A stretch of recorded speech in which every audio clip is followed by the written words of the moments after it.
la tarde con 38 minutos. Estamos en La Historia es Nuestra. Nos escuchamos en cooperativa.cl, en Facebook Live, a través del streaming de Radio Cooperativa, en el 93.3 FM para la ciudad de Santiago y la red de emisoras de Radio Cooperativa a lo largo de todo el país. Y tenemos, para quienes están siguiendo la transmisión en la cámara, ya pueden saludar a José Miguel Vivanco, que es el director de la organización Human Rights Watch, una de las organizaciones mundiales, internacionales, para la defensa de los derechos humanos en todo el mundo, probablemente más relevantes en este momento. José Miguel Vivanco, muy buenas tardes. Muy buenas tardes. Bienvenido a Cooperativa. Hay varios temas para tratar. Yo recién revisaba la cuenta en redes sociales de Human Rights Watch y son tantas y tantas las situaciones de derechos humanos a las cuales se está atendiendo en distintas partes del mundo. Puntualmente en Chile hoy hay muchísimos temas que se están discutiendo. Existe el proyecto para la despenalización del aborto, que es un proyecto en torno al cual se invocan los derechos humanos de lado y lado, de quienes creen que el aborto viola el derecho de aquel que no ha nacido, por ejemplo, y de aquellos que piensan que son las mujeres las que están siendo violadas en sus derechos humanos cuando el aborto está despenalizado bajo cualquier circunstancia. Me gustaría que detallara la mirada de Human Rights Watch sobre este tema en particular. Sin duda que la prohibición absoluta de la interrupción del embarazo para la mujer constituye un problema y muy serio en materia de derechos humanos, porque al prohibir la interrupción en cualquier circunstancia, que es lamentablemente la legislación vigente hasta el día de hoy en Chile, incrementa en términos objetivos el riesgo para bienes jurídicos fundamentales como es la vida, la salud, la integridad corporal, la dignidad de la mujer, que incluso más la expone a tratos degradantes, cuando en circunstancias extraordinarias se le obliga a continuar con el proceso de embarazo hasta el parto, como si se tratara de una situación de normalidad. Y me estoy refiriendo a condiciones absolutamente extraordinarias, a condiciones o a circunstancias excepcionales, muy duras, que puede enfrentar la mujer, como es el caso de, y especialmente cuando es víctima, por ejemplo, de un crimen, como es la violación. El impedir y impedir que la mujer pueda interrumpir, el proceso de embarazo.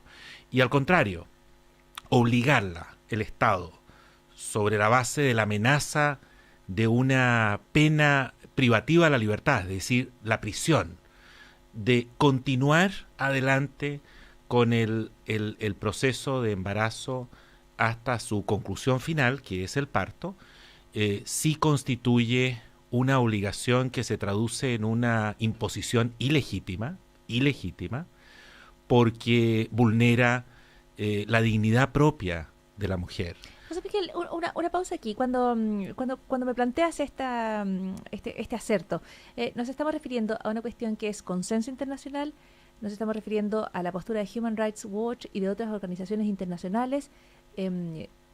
¿A qué nos estamos refiriendo cuando establecemos que se violan los derechos de la mujer cuando se le obliga a mantener un embarazo bajo estas características extraordinarias? En circunstancias tan especiales como, por ejemplo, cuando la vida de la mujer está en peligro, o su salud, o cuando es víctima de una violación, o cuando el feto no es viable. Estas no son opiniones personales. Estas nos constituyen opciones que uno pueda... Ideológicas, por ejemplo. Ideológicas, tomar, o de carácter religioso. Por supuesto, y es muy bienvenido el debate teológico sobre estas materias, filosófico. Cada cual puede tomar la posición que quiera al respecto. Pero sobre esta materia hay absoluta unanimidad en los órganos internacionales de protección de derechos humanos, de derechos fundamentales, no solo en aquellos especializados en la protección de los derechos de la mujer, en todos los órganos internacionales donde ha habido debates sobre estas materias, incluso tratándose de aquellos órganos que velan por los derechos de los niños.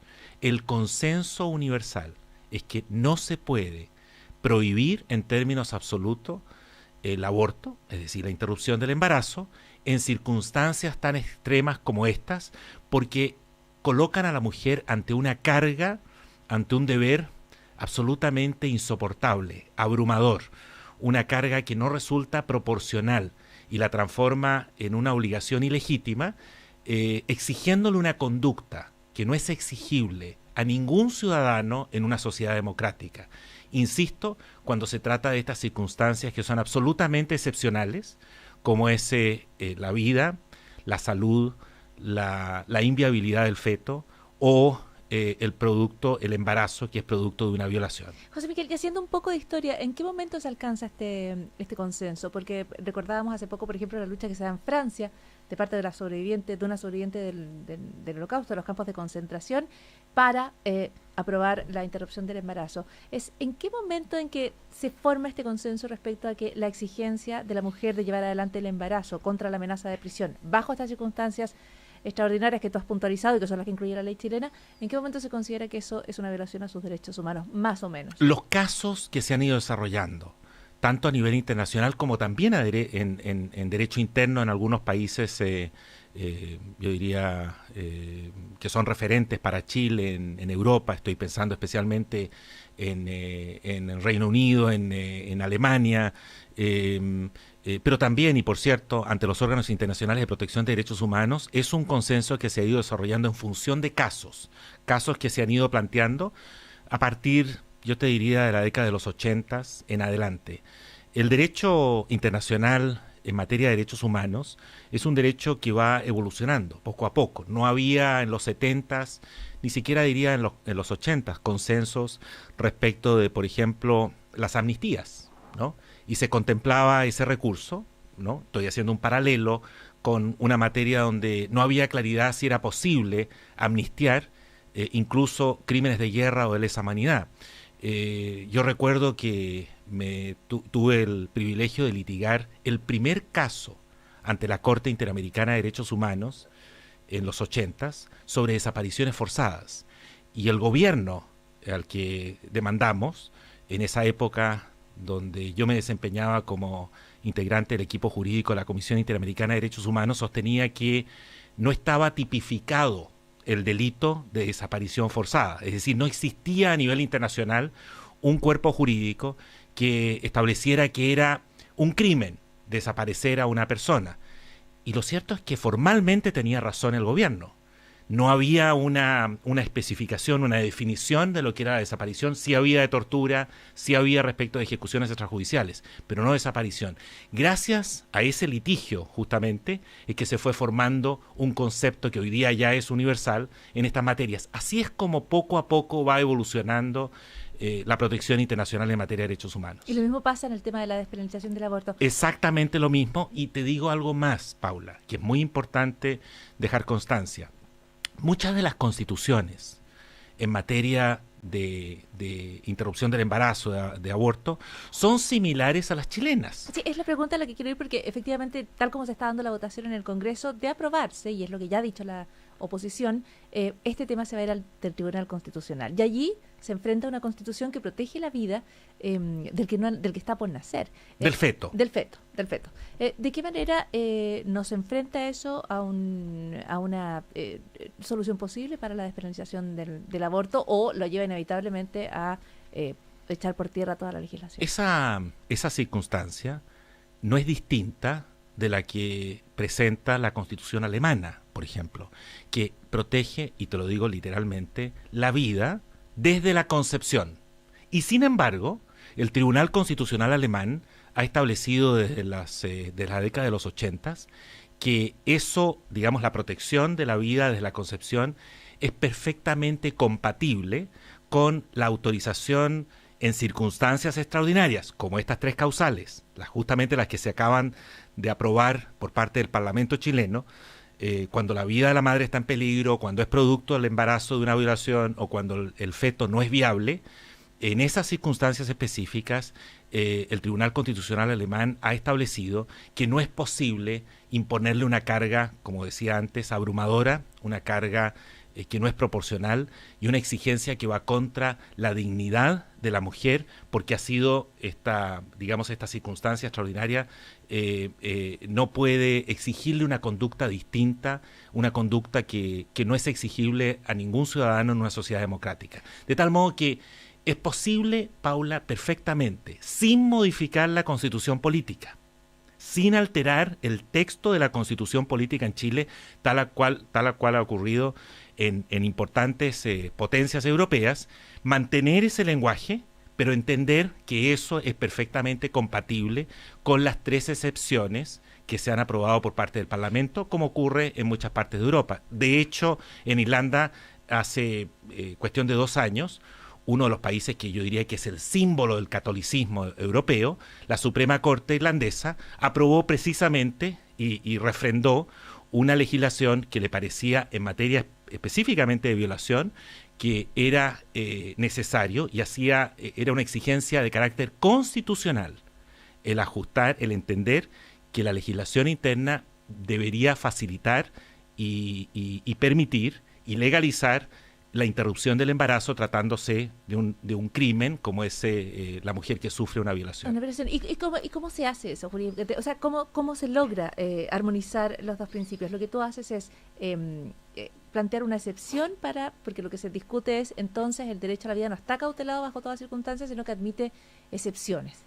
Y esa idea parece muy difícil de comprender para muchísimas personas. Cómo en ciertas circunstancias una vida pierde preponderancia respecto a la otra, porque se relativiza en ciertas circunstancias. No es que se relativice, si los principios se mantienen. Los principios generales hay que interpretarlos en función de su objeto y fin. Y justamente esa es la labor de un magistrado o de un legislador. Y en este caso en particular, del mismo modo como uno protege en términos absolutos la vida, y yo no estoy pensando en el feto, estoy pensando en una persona humana, la vida de la persona humana, sabemos que hay circunstancias extraordinarias donde hay que ponderar bienes jurídicos que pudieran estar en tensión y por eso es que nuestra legislación en cualquier sociedad democrática donde primen estos valores, se acepta la circunstancia de que en ciertas circunstancias, en ciertas condiciones es posible, por ejemplo, en legítima defensa, vulnerar ese principio, el derecho a la vida, porque esas circunstancias así lo permiten. Y esa es una eximente de responsabilidad penal, podría llegar a ser, dependiendo de las circunstancias, un atenuante, pero se entiende que hay un valor superior que está en juego. Acá lo que está en juego es no es la reprochabilidad moral del aborto.